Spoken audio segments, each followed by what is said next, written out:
Please be seated.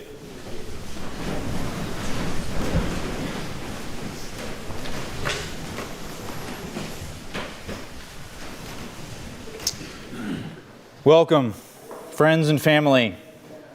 We have the great privilege to honor today Sergeant Gunnar Watson, a beloved son, brother, husband, father, and friend.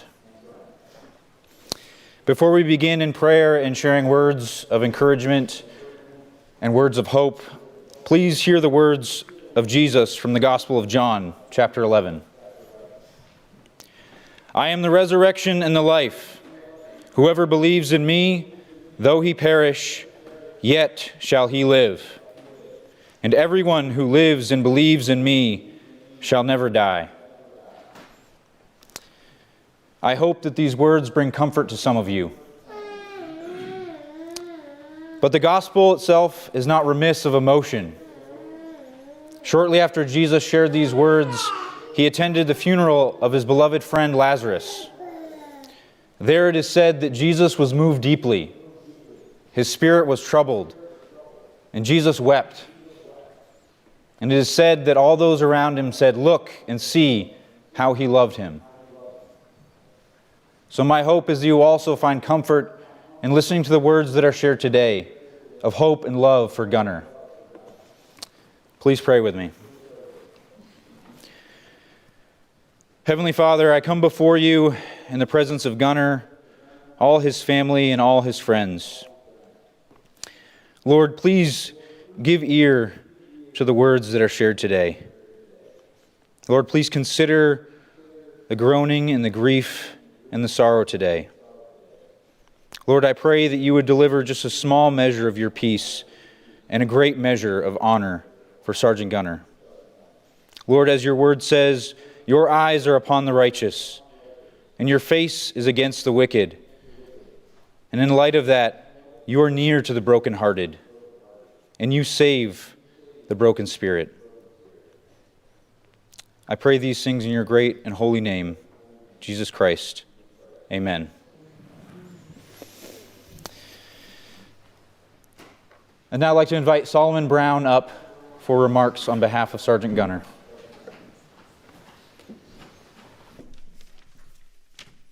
Thank you all for coming. Terribly sorry that we're all here. I'm Solomon Brown, Gunnar's cousin, best friend for my whole life. Since he died, seeing all the baby pictures of us and all the adventures throughout the year, and I didn't trust myself to ad-lib, so I wrote a little something for Gunnar. I'd like to start by sharing a quote that very much resonated with me when I think about the very essence of Gunnar. And it comes from the Roman general Heraclitus while he was on campaign, writing back to Rome about the general quality of his troops. And he says, "Out of every 100 men you send me, 10 are nothing but targets. 80 should not even be here. 9 are real fighters. We are very lucky to have them. But one, the last one, that one is a warrior, and he will bring all the others back." And that was Gunnar. He was the 1 in 100, 1,000, both in his short and impressive military career and his short and impressive life. Everything that he did, he gave it his 100%, everything. He was the best of all of us. And the best part is, none of us were mad that he was the best. It's like, well, that's Gunnar. It just makes sense. I believe that he embodied that warrior spirit down to his bones in everything. And any time that we were around Gunnar, that sense of determination and sheer capability made everyone want to try harder, work better, and just be a better person because of his very presence. To me, and he was more than just my cousin. He was an older brother, a best friend, a mentor, and a man that I have looked up to for my entire life as someone to emulate and aspire to be like. And I just can't believe we're here because Gunnar was indestructible. And after losing him, I realized that I've always imagined my future in life with Gunnar as an integral and important fixture for both myself and my children. And it really took losing him to see that I took it for kind of granted, and just feeling this enormous hole in my chest just to realize how important he was to me. And just thinking back over all the memories, to the earliest memories of Gunnar, of an impromptu underwear dance party to SpongeBob music, or just all the adventures we had, triangulating a random position on Google Maps with nothing but a compass and a shotgun to bring us down into the woods. And then on that same trip, deciding to crawl in our ghillie suits through the neighboring bull pasture to save 10 minutes on the walk home, and having his mother pick us up at 2 o'clock in the morning on the side of the road. Or even just simply suggesting that maybe it's a good idea to see some sunlight after 36 hours indoors playing Minecraft as teenagers. And finally, to Gunnar himself, sorry, man. I'm sorry that this happened. I love you so much, and I hope you know that. I wish I could have been there and helped. You're my best friend, and I will miss and honor you for the rest of my life. And I promise that I'm going to take our boys camping like we always talked about doing, and I will make sure that they remember just how amazing and perfect you were. I love you, man. Thank you.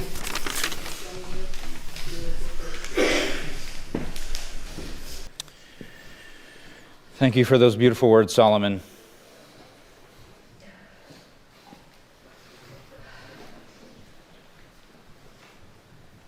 I would now like to invite Major General Knight for his remarks.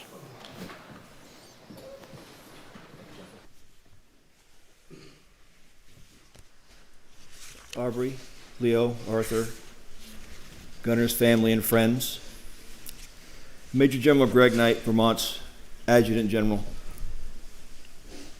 However tragic the circumstances, it is a privilege to be with you here today to honor Sergeant Gunnar Watson, a husband, a father, a son, a brother, and a friend. I don't have words to express my shock and sorrow at his tragic death, taken from all of us far too soon. Gunnar exemplified what it means to serve as a member of the Vermont Army National Guard. He was a true citizen soldier, bringing a work ethic and focus on excellence we should all try to emulate. In the first 2 years of his service, Gunnar successfully completed sniper, airborne, and ranger school. Now, my time in this organization, I don't recall any of our soldiers having achieved such distinction. It's truly a testament to Gunnar's dedication to his craft that he graduated from these challenging courses. For anybody in uniform here, we know each of those courses has a failure rate of about 50%. He earned each badge. It's a remarkable accomplishment by any measure. Gunnar's service, and more importantly, his dedication to his family, are what we should remember. In the world we live in, it is all too rare to find people who are willing to serve. I speak to a lot of young people about service in the Guard, and a lot of the time I hear, I can't, for any number of reasons. What they mean is, I won't. Gunnar clearly knew the difference between can't and won't. He served willingly, knowing the challenges, the inconvenience, the time away from his family and work. But rather than stepping away, Gunnar embraced these challenges, and he overcame them, showing everyone his pride in being a soldier, and certainly his professionalism as a member of our Guard, while wearing the cloth of our nation. It is my wish that we had more like Gunnar, showing all around him what service to family, community, state, and nation should look like. Aubrie, Leo, Arthur, I'm so very sorry for your loss. I ask, as we all remember Gunnar today, we should never forget how many lives he's touched, the people he's positively influenced, and the legacy he leaves for all of us. Please know that I and the Vermont National Guard will always be there for you. Thank you.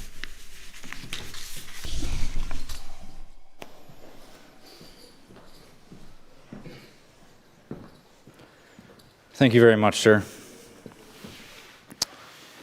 I will now extend the request to Watson family members, beginning with Skylar Watson for his remarks. Hello, everybody.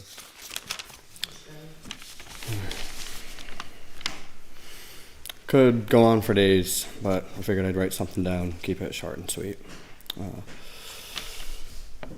Gunnar was my first best friend. When we were kids, we did all the things together. We always clicked. We never had to waste a moment explaining ourselves to each other. Growing up, we spent all of our time adventuring in the woods, playing video games, riding bikes. Every moment injected with that weird, odd sense of humor and imagination. And I think that's probably what I'll miss the most about my brother, is his sense of humor. He grew up to be, such a driven, loving, gentle, handsome guy. I couldn't be more proud of the guy that my little brother became. Who else but Gunnar would catch a half-dead crow with a broken wing to nurse it back to life, or randomly rescue and adopt a lonely lost hound dog, from what I'm sure she imagined would be certain doom. My brother's the type of guy you'd never have to worry about leaving his fair share undone in either work or play. I've never met anybody, and probably will never ever meet again, someone so driven and thoughtful and just purely a force of good in this world. Gunnar gave his all to everything he ever did, and he stepped up to every challenge set before him. I could go on forever about all he achieved and accomplished, and even longer about what he could have done had he still been here. I'm sure he had so much more to do.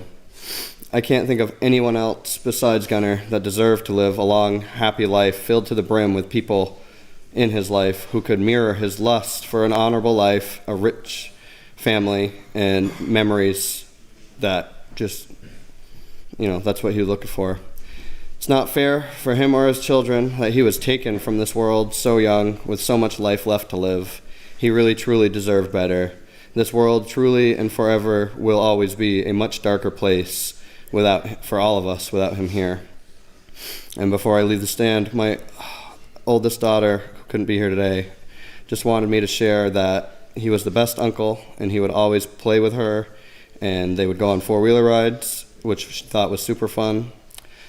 She wishes that he was still here, but he will always be her uncle, and she will never forget him, and she loves him very much. Thank you, everybody.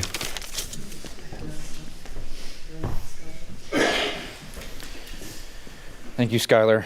Again, beautiful words from my brother. I would now like to invite Brooke Watson for her remarks. My speech is loading. My printer wasn't working, so I'll read one of Gunnar's childhood friends. Couldn't be here today, but he asked if I could read something for him. This is from Anthony Wright.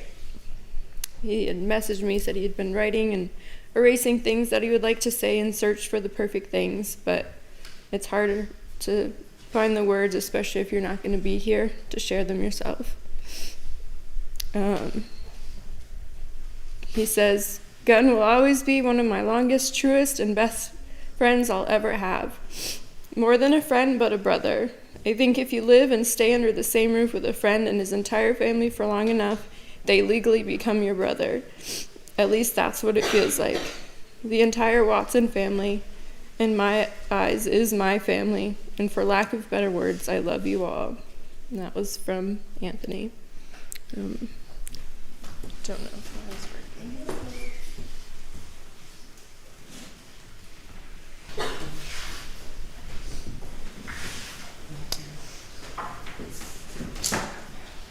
Now I'd like to welcome Penny for her remarks.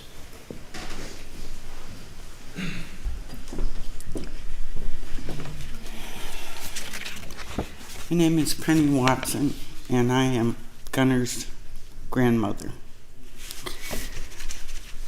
I never thought that I would be here today doing this. But I am here today to show my deepest respect and to let you know what a true honor it is to have Gunnar as my grandson. Gunnar, you have always been family-oriented. In your early years, you spent many hours with your family. You created unique and special bonds with every one of them. Your parents, your grandparents, your brother and sister, aunts, uncles, and cousins. Your character, morals, and ethics were built in these years. You were insecure and unsure at times, like everyone, but you usually thought about things, ran them by trusted people, and then you thought about them again. And once you made up your mind and you were committed to something, you were all in, plus 100%. As you matured, you strengthened what was important to you and became an honest, humble, loving, loyal friend and family man. Ever since you were small, you were fascinated with the military. You spent hours upon hours with cousins and friends setting up these elaborate battles with your plastic army men. When the battle commenced, all that work you did was gone in minutes. Your go-to outfit was usually camo, which I'm wearing today. And at one point, you wanted a ghillie suit.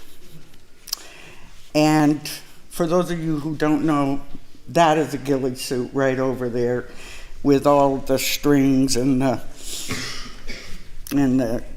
cloth shreds. So anyway, you couldn't afford that, so you decided to make it yourself. And you spent hours cutting cloth and tearing it and dyeing it and attaching it to coveralls, and you also made yourself a headpiece. And you would dress up in that suit and practice being stealthy and invisible. And you snuck up on me more than once, startling me. I'd yell, and we'd both laugh. You, because you'd achieved your mission of scaring the crap out of me, and me because you were such a little imp. You spent a lot of time in the woods and nature. You became a great outdoorsman and enjoyed hunting, fishing, tracking, and paintball. You'd set up game cameras and would bring them home, and we'd all hover around that camera and watch all the critters that you had caught on video. You played paintball with your family and friends when you were younger. You liked it so much that when you got older, with the help of friends and family, and Solomon,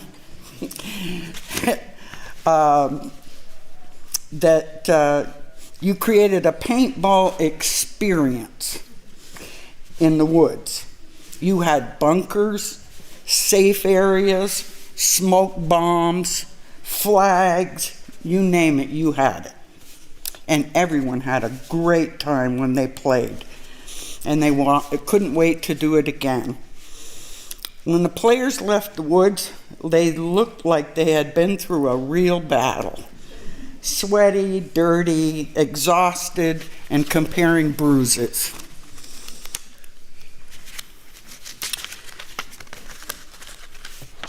Another admirable quality you had was the ability to mentor people, although you would consider it as just being a friend. If you found someone struggling, be it an illness, a personal problem, or even how to use a firearm, you would do what it took to help. You'd give them a hug, listen, try to figure out with them what really was the problem, and give them the benefit of your best advice. You always did it in a quiet, humble, non-judgmental way. You were never arrogant, belittling or harsh with anyone. You would keep checking in on them and encouraging them. And when that person felt better or succeeded, you were always genuinely happy for them. My heart is truly broken, and nothing will be complete for this family ever again. I will especially miss that wonderful, genuine hug you would give me, and I'm sure others of you know what that is, and that mischievous little grin you would give me when you were teasing me. My only comfort is that I know you are being embraced by our Father in heaven, and you no longer feel any pain or sorrow, only peace and love. I know you are still here, and you always will be. All anyone here in this room has to do is think of him, and you will be surrounded by his spirit and his love. I found something that I'd like to read to you. The author is unknown. However, if Gunnar had a voice today, he would probably say the following: "My journey has just begun. Don't think of me as gone away. My journey's just begun. Life holds so many facets. This earth is but one. Just think of me as resting from the sorrows and the tears in a place of warmth and comfort where there are no days or years. Think of how I must be wishing that you could know today how nothing but your sadness can really go away. And think of me as living in the hearts of those I touched. For nothing loved is ever lost, and I know I was loved so much." Thank you.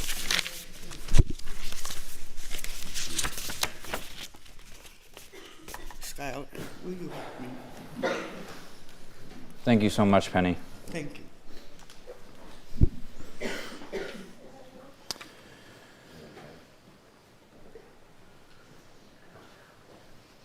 Caroline or Jason, do you have any remarks?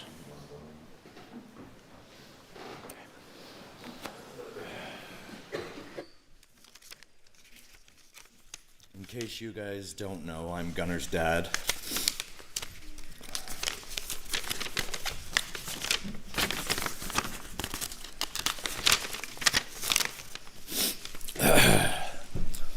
My son Gunnar was an honest-to-goodness, decent human being, which is hard to find these days. He was a deep thinker, always weighed the pros and cons in his head before making a decision. He was a kind, gentle soul. It would take me a whole lifetime to express how much I love and admire him. He was a driven person when he wanted to achieve certain goals. He was a mentor, a good friend to a lot of people, both in his civilian life as well as his military one. His achievements were his own, and he worked hard to obtain them. The world truly lost something special when Gunnar was taken. I have so many emotions about this: sadness, feeling lost, anger, frustration, hate, and rage. To me, this is not real. It's just a bad dream I've yet to awake from. I pretend he is just on another military adventure and will be back someday.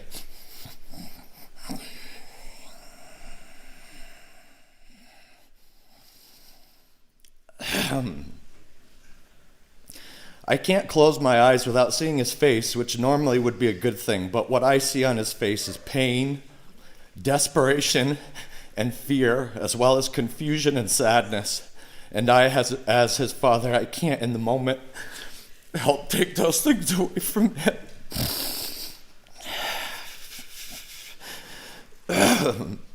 In my waking hours, as I glare off into space, most days, since this has all happened, I think of his smile, his laugh, and all the things he talked about, things he wanted to do, things he had done, his overwhelming pride and love for his sons, and just his overall outlook on things would bring a smile to my face, as well as a sense of overwhelming pride for him. I cannot stand the fact that he is not here to enjoy life and fulfill his future dreams. I would take his place in a second if I knew he could come back.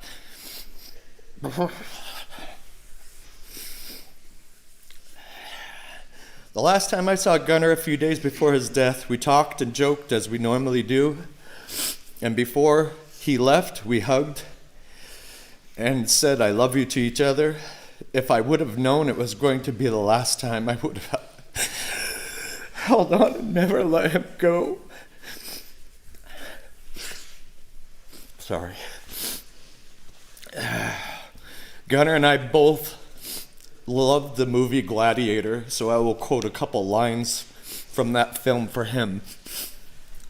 The first one being, "What we do in life echoes in eternity." And that holds true for me, as well as friends and family about Gunnar, as he only had a short life. But now,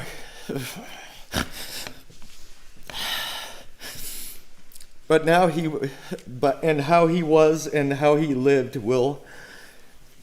people will remember him for the rest of their days. It takes someone truly special to have that lasting effect on so many people. The second one being, which I changed slightly, I am the father of a murdered son, and in this life or the next, I will have my vengeance. Gunnar, that promise I made to you when I saw you for the last time, I will hold true to that for you no matter what, no matter how long it takes. So to anyone who put this in motion, betrayed my son's trust, helped in any way, conspired, manipulated another to commit this act, orchestrated or was involved in any way, either directly or indirectly, you will experience a new level of pain and suffering that is unimaginable. You have my word on that. This is not goodbye for me, son, as a piece of you will live in my heart and memories forever. I love you, Gunnar, always and forever, Dad.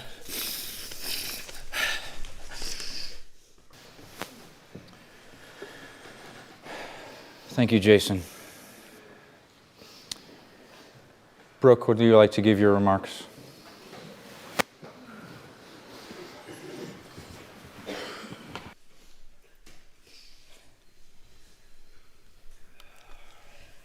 First off, I'd like to say thank you all for coming here today to honor my brother Gunnar.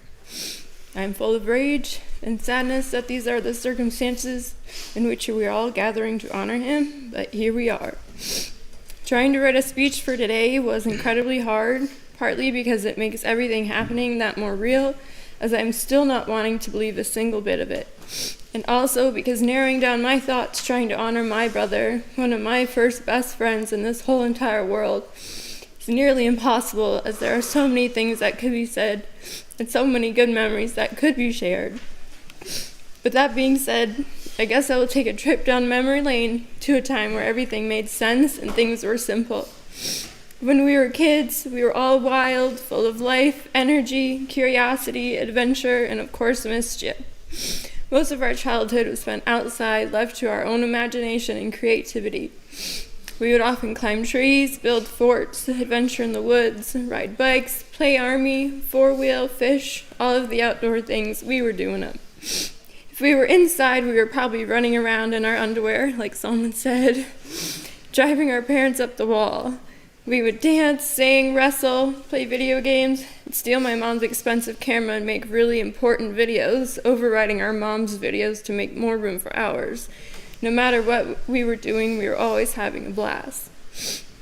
Gunnar has always had this charming, persuasive trait to him. He could typically convince anyone to do anything he could muster up. Now, being the little sister, my job was to always prove to my big brothers that I was cool enough to hang. So, of course, his persuasion always worked on me, as I had to prove myself and couldn't let them down, which always resulted in me being a guinea pig in any idea they had or any wrestling move they wanted to perfect. Looking back, I realized my brother were kind of shitheads. I wouldn't have enough time in the world to share all of these moments, but will share a couple that stick out and make me laugh and probably make my parents wince. One time, the boys built a sketchy bike jump, but the jump just wasn't good enough for them to feel like they were real stunt artists, so they had to kick it up a notch and came up with the idea to have me lay on the ground behind the jump so they could have something to try and clear after their jump. I, without hesitation, laid down and trusted these fools to jump me on their bikes, and luckily, they succeeded. My mom actually caught this one on one of her home videos, and every time she watches it, she says, "I can't believe I let them do that. What in the hell was I thinking?" Another memory brings me to a piece of culvert we found that just so happened to be big enough for someone to fit in. So what do you know? One minute I'm looking at a piece of culvert with my brothers, and the next I'm being rolled down in the said culvert down a hill. Typically after Gunnar would say, "Hey Brooke, you want to know what would be really cool?" I would soon after be putting my life on the line. For instance, my dad had bought a four-wheeler for us kids to share when we were younger. Gunnar often hogged it. Well, one day we were riding, and it was finally my turn to use the four-wheeler. Gunnar comes cruising up to me and says, "Want me to show you something cool?" with this devious grin he had. So at this point, I knew we were probably about to do something our parents shouldn't know about. I, of course, agreed, and off we went into the field across the road. We get into the field, and Gunnar says, "Hang on tight," and gave a little chuckle. So I did just that. Gunnar took off like a bat out of hell, and boy, were we cruising. We hit some jumps and recovered. Then we hit another one, and he starts to yell, "Abort ship!" Next thing I know, we were flying in the air, then landing on the ground. We then laid there laughing our asses off, and then it clicked in our heads. Oh shit, the wheeler. That boy took off running like Forrest Gump. I'd never seen him run faster in my life, like he did after that four-wheeler. He caught up to it and stopped, then hollered to me to help roll it back over. The next words out of his mouth were, "We cannot tell Mom and Dad about this." We shared another laugh and made our way home. Most of our four-wheeler adventures ended with bruises, laughs, and "Don't tell Mom and Dad." My first "Don't tell Mom and Dad" moment that involved the four-wheelers was when we got the bright idea to try and play tag on the four-wheelers. It was extremely muddy and slippery. We would jump off of the four-wheelers and run after each other trying to tag one another and quickly get back to our four-wheelers and get away. Well, Gunnar was running after me, trying to tag me, and slipped, and I ran his ass over. Luckily, it was just his foot that I got, but he started to yell, so I hopped off and was scared shitless, thinking I really did some damage to my brother, and my life as I knew it was going to be spent grounded for all of eternity. I got close to him, and he turns over with a huge smile on his face and yells, "Gotcha! I got steel toes!" tags me and takes off. Each memory reminds me of another memory, and I could literally go on forever. All these memories make me feel a range of emotions, knowing there will never be any more made, and also knowing that Gunnar's boys will never be able to experience those memorable "oh shit, don't tell Dad" type of moments to later reminisce on while they get a good chuckle out of it. Something else about Gunnar is he loved to perfect the art of being sneaky, as my grandmother spoke about. At one point, we had this uneasy feeling when it was time to go outside if Gunnar made it out first, as he mastered blending in with his elements. This dude had a ghillie suit handmade by him for literally every season. He would lurk around, waiting for his perfect moment to strike, even if that meant waiting for a long time. And once he had his perfect window, he would come for you, making you just about shit your pants. As all of a sudden, what you thought was a bush was now charging at you, and you were about to get clotheslined. The eeriness of not knowing where he was increased when he got his airsoft sniper rifle. as instead of getting charged by him, you were getting peppered by him from an unknown location, so you really didn't know where to hide and take cover. We were always playing Army as kids. We'd get all decked out in camo from head to toe, face paint and all, and head out on our super intense military missions, usually orchestrated by Gunnar. We would all get into character and not break until our mission was successful. We all had a feeling Gunnar was going to be in the Army for real because of how serious he always took his roles in our play sessions and his love for being sneaky and mysterious. I am so beyond proud of him, knowing he followed his childhood dreams and made playing Army a reality for himself. And from what it seems and what I hear, our childhood practice of playing Army has paid off, as when he finally got his shot at the real deal, he completely kicked ass and went above and beyond with his Army goals and achievements. It makes me happy knowing his inner child Army dreams were fulfilled, and on the other hand, angry that he won't be able to continue on that journey, as I know he was not done chasing his dreams and had more goals he planned on crushing. I hope someday I can gain access to his videos and pictures, as if you knew my brother, you knew that he was always taking goofy videos and pictures. If he had an idea for a video in his head, he would do whatever it took to get that shot, even if it was risky. I'm almost 99% sure that's how he rolled at least 2 of his vehicles, but we won't get into that. He was also that person where a video would come through and you were unsure if you should wait to open it in a private setting or let all these innocent bystanders come along for the ride with whatever you were about to witness. But without fail, each time that video he sent would leave me laughing. My brother was an overall goofy guy with one of the best senses of humor you could come across. He would always have you laughing no matter what was going on. He was always a glass half full type of guy who would try to find a silver lining in every situation. He'd give the best advice paired with a few jokes and oftentimes a song out of his wild Spotify arsenal that really set the tone with whatever may be going on. He was a giver and he was deserving of so much more from his life. He truly wanted the best for everyone he encountered and would do whatever he could in his power to help if he could. He was the epitome of positivity and had this energy about him that made you feel safe and at peace when he was present. He just had a gentle and genuine soul, which makes this whole thing so hard to swallow. And trying to make any sense of it hurts so fucking much. It makes me sick to my stomach. My heart is completely shattered and will never be the same again. I just want my brother back and I need him in my corner. His laugh paired with his shit-eating grin have been living rent-free in my head since this all happened, and I would do anything to be able to hear it in person again. He was a damn good man through and through, and there will be no one like him in this lifetime. My life will never be the same without my brother. It also pains me deeply that my children will now grow up without their Uncle Gunny, who Layla loved deeply, and you know he loved her just by the way he looked at her and the way he lit up when he would see her the same way he always lit up when he would talk about his boys, Leo and Arthur. And Sakura, our newest daughter, born the day after this tragedy, who will never get the chance to know him herself, and whose birth will always be lingered in this absolute devastating tragedy, and any future children that will also just never have the chance to truly experience their Uncle Gunny. Some sick, selfish bastard took so damn much from us, and it's so fucking unfair. I just hope he truly knew just how much I loved him and how proud he made me.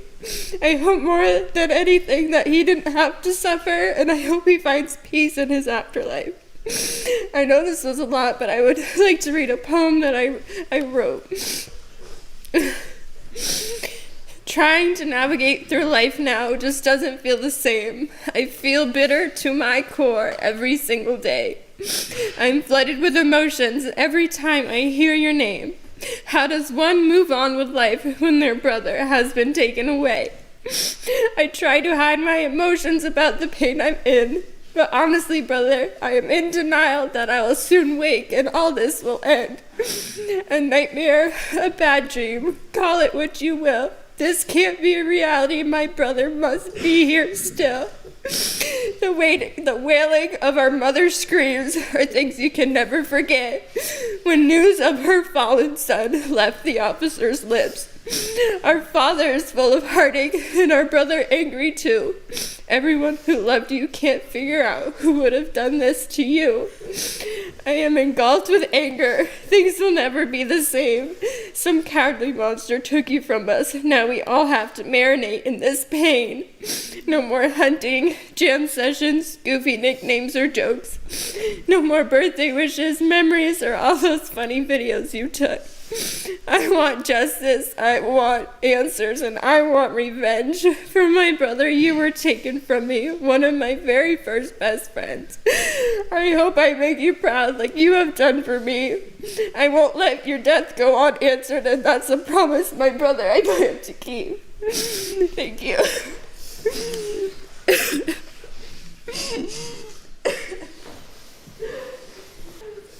Thank you, Brooke. It's such a difficult time, but thank you so much for those stories. I would now like to invite Jen Thompson up for her remarks. I guess I gotta walk the easy way. I don't know if you can hear me. I'm Jen Thompson.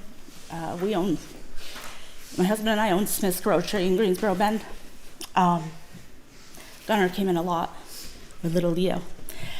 I won't say much. I don't have fun stories like all you guys, but on behalf of the community, we want to send our biggest heartfelt sorrow for the Watson St. Louis family. Gunnar would often come in with Leo. Sometimes Spider-Man would show up, but Leo could never catch him. And so that's where we met Gunnar. As this has unfolded, I've questioned why a lot, just as everybody else. And one day I was looking at Gunnar's initials, GW. And I didn't think Gunnar. I thought God's wingman.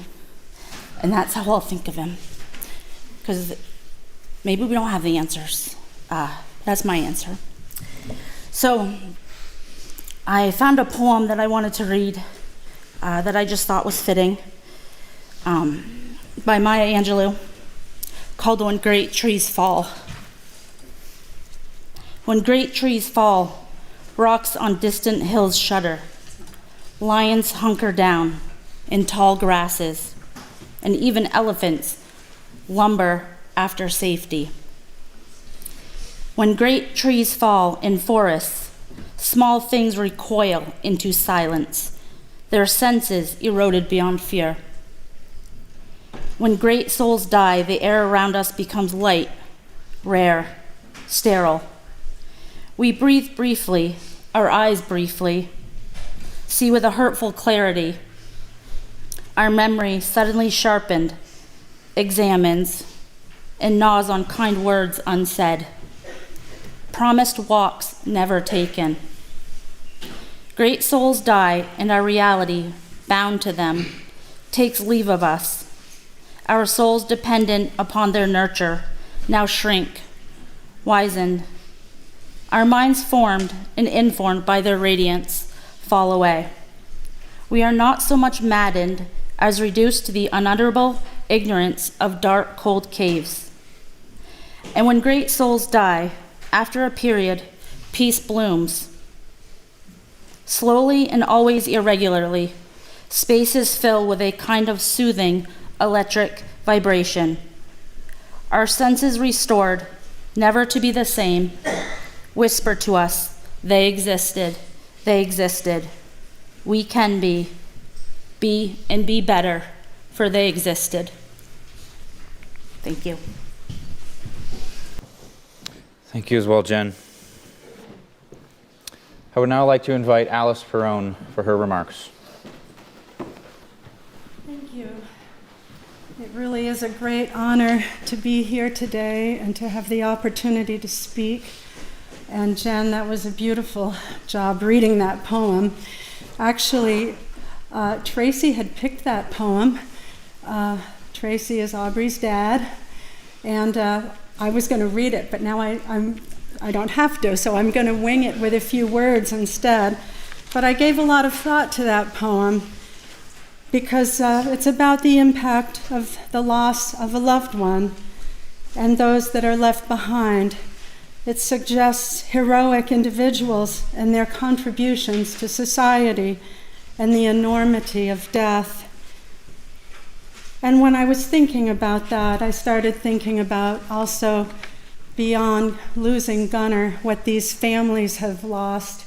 And I started thinking about the symbol of the family tree and how this family tree has lost a limb.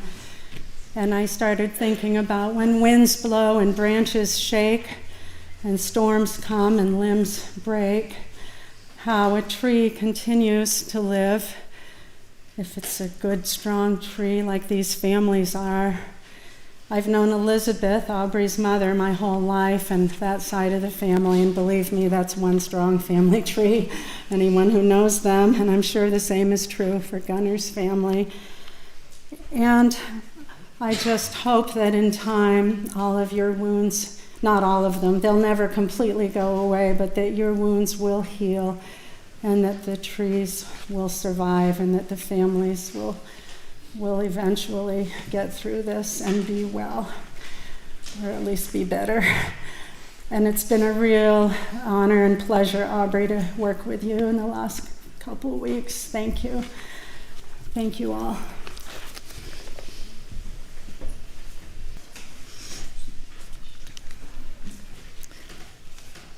Hello, my name's Gabriel Sumner. I'm Gunnar's grandmother. And I got something I want to read, but I want you to all know that Gunnar is standing right beside me right now. I can feel him grabbing my wrist. I can really feel it.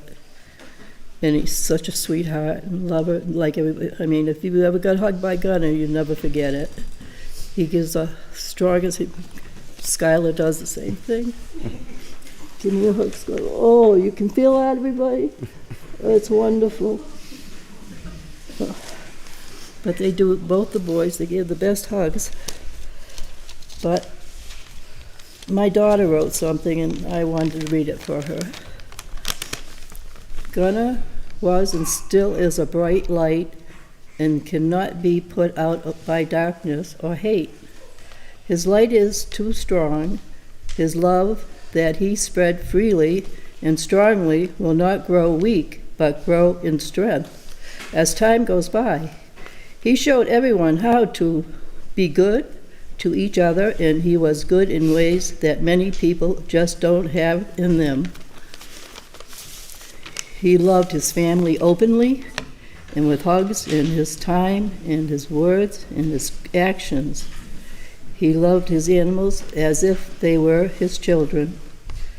He is one of the greatest ones in his short time with us. He made a deep impression. You made us better people, Gunnar. Every moment we spent with you. Thank you, Gunnar. And I can feel you right here. He's got my wrist right now. I can feel it. I really can. And if you knew Gunnar, you look into his eyes. You couldn't help from loving him. Thank you, everybody. I'm so sorry, Carol, Jason, Skylar. He's the best.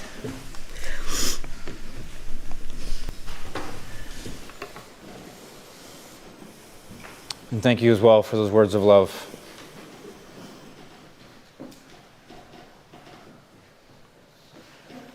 Now, Aubrie, I would like to invite you.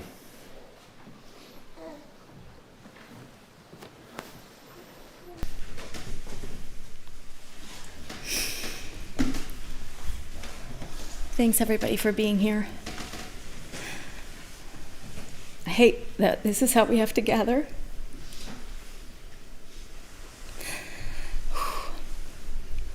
My husband was such a wonderful man. I'm not confident that I'm going to have the words capable of expressing the magnitude of the emptiness inside of me in his absence. Not only was he an impeccable partner, an exceptional daddy, an elite soldier, but he was also an honorable friend, beloved son, adored brother, and so much more. So where do we even start in saying goodbye to someone like that? Gunnar's unwavering love for our boys and I will never leave us. We'll get to hold it forever because he was so proficient in expressing it. And we received it from him endlessly every single day. We were married for a seemingly short time, but the love that I experienced in that time was so complete, so perfect, and so wholesome. I know it's going to last an eternity, and it will gently carry my heart through the rest of my life. I'm grateful for every moment shared with him. When I first met Gunnar, he impressed me, which is not easy to do. He was always so helpful and chivalrous, opening doors, carrying bags. There was never a moment where I had to ask, because he was always just right there.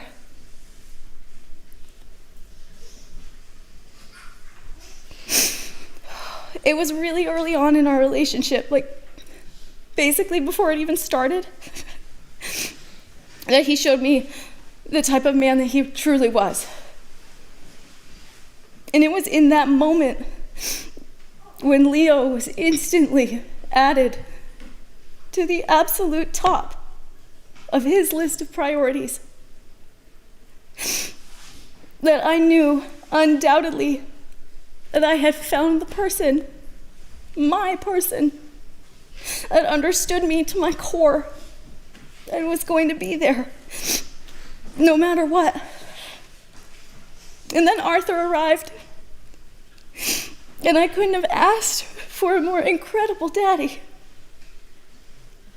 I'm so grateful for the unconditional love that he shared with our boys.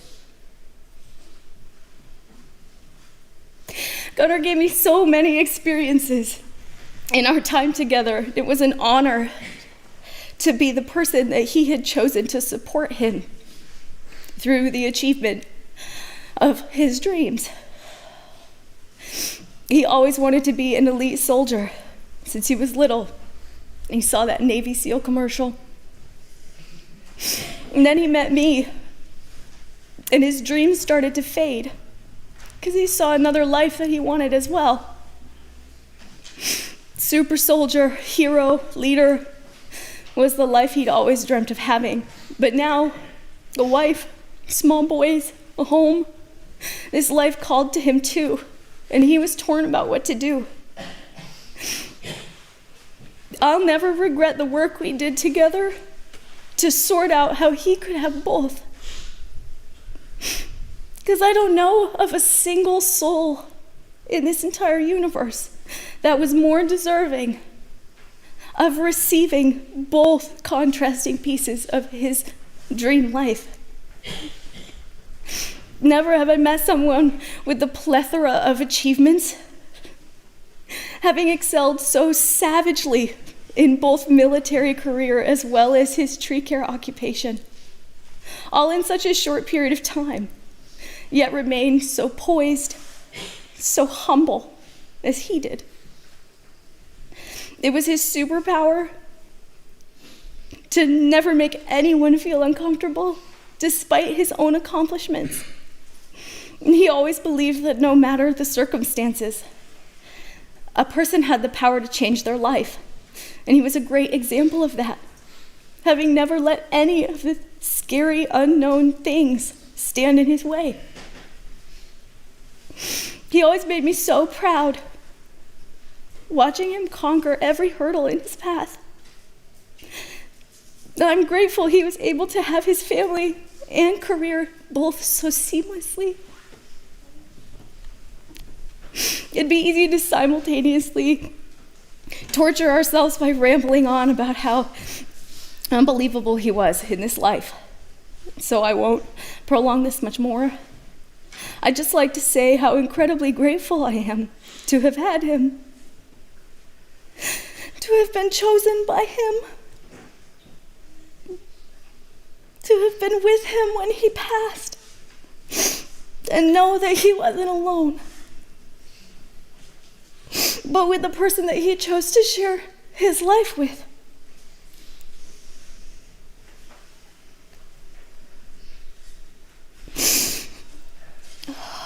And I will get to keep him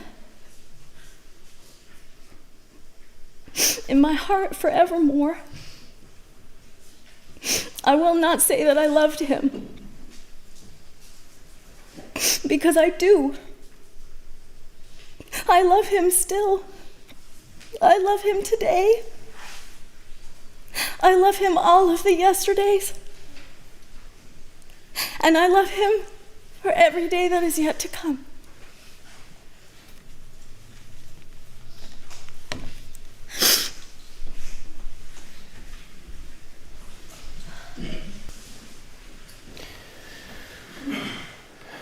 Beautiful words again, Aubrie, and we hope and pray with you over all those words.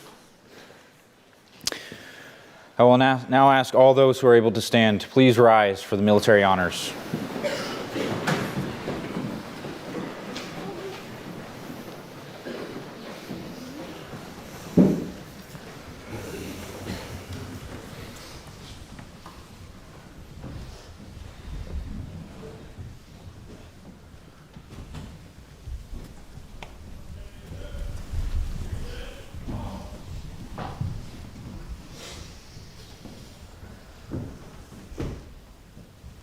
Present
Thank you all, family and friends, for attending today's service. Before the benediction, please allow the family to depart first and then exit from front to rear. Yes. Thank you. And we do have a representative from our veterans organization here as well with a token for Aubrie. Thank you.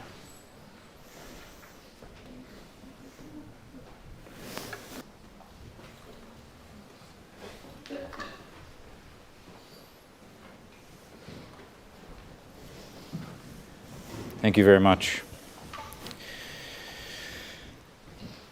Now hear the benediction from 1 Corinthians 15.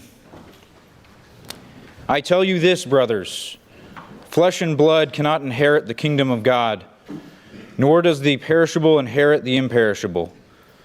Behold, I tell you a mystery. We shall not sleep, but we shall all be changed. In a moment, in the twinkling of an eye, at the last trumpet. For the trumpet will sound, and the dead will be raised, and the imperishable we will be changed. For this perishable body must be put on the imperishable, and this mortal body must put on the immortal. When the perishable puts on the imperishable, and the mortal puts on the immortal, then shall come to pass the saying that is written, Death is swallowed up in victory. O death, where is your victory? O death, where is your sting? The sting of death is sin, and the power of sin is the law. But thanks be to God who gives us the victory through our Lord Jesus Christ. Therefore, my beloved brothers, be steadfast, immovable, always abounding in the Lord, knowing that in the Lord your labor is not in vain. Amen.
refreshments served in Fellowship Hall, for those who didn't know.